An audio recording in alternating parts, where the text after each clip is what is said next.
Hello students, तो क्या आप भी कर रहे हैं यूपीसी नेट 2025 की तैयारी?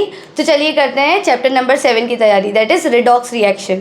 पहला क्वेश्चन इसमें आप देख सकते हैं पूछा गया है कि oxidation is defined as. Oxidation का मतलब क्या होता है? तो आपको पता होना चाहिए कि पॉजिटिव चार्ज का बढ़ना या फिर इलेक्ट्रॉन्स का जाना, उसे कहते हैं ऑक्सीडेशन होना। So according to that answer will be C. Coming to the next question, next question में पूछा गया है which of the following doesn't have +5 oxidation state of phosphorus. आपको बताना है कि निम्नलिखित में से कौन सा फॉस्फोरस का +5 ऑक्सीडेशन स्टेट कैरी नहीं करता। तो यहाँ पर आप देख सकते हो phosphorous acid, orthophosphoric acid, metaphosphoric या फिर पायरोफॉस्फोरिक। तो आपको करना क्या है बेटा, आपको ध्यान रखना है कि जो हाइड्रोजन होता है उसका चार्ज होता है +1 का, ठीक है, और जो ऑक्सीजन होता है उसके ऊपर चार्ज होता है -2 का।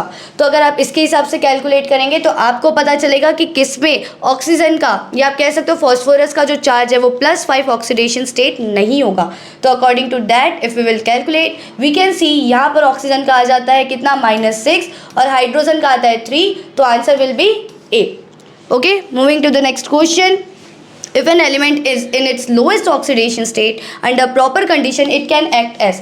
अगर कोई तत्व अपने कम से कम या न्यूनतम ऑक्सीडेशन स्टेट पर है या ऑक्सीडेशन अवस्था पर है तो आपको बताना है कि प्रॉपर कंडीशन में वो किसके जैसे रिएक्ट करेगा, रिड्यूसिंग एजेंट या ऑक्सीडाइजिंग एजेंट या दोनों की तरह या दोनों की तरह भी नहीं। सो इसका आंसर आता है बेटा ए, क्योंकि वो ऑलरेडी अपने न्यूनतम स्तर पर आ चुका है। फिर आते हैं लास्ट क्वेश्चन पे। तो गाइज ये है आपके लिए फाइनल होमवर्क, इसे आप कह सकते हैं कि ये फाइनल होमवर्क होगा आपके लिए। So you can see the question and I want your answer to be in the comment section. So जल्दी से कमेंट डाउन कीजिएगा इस क्वेश्चन का answer. I will be waiting for you.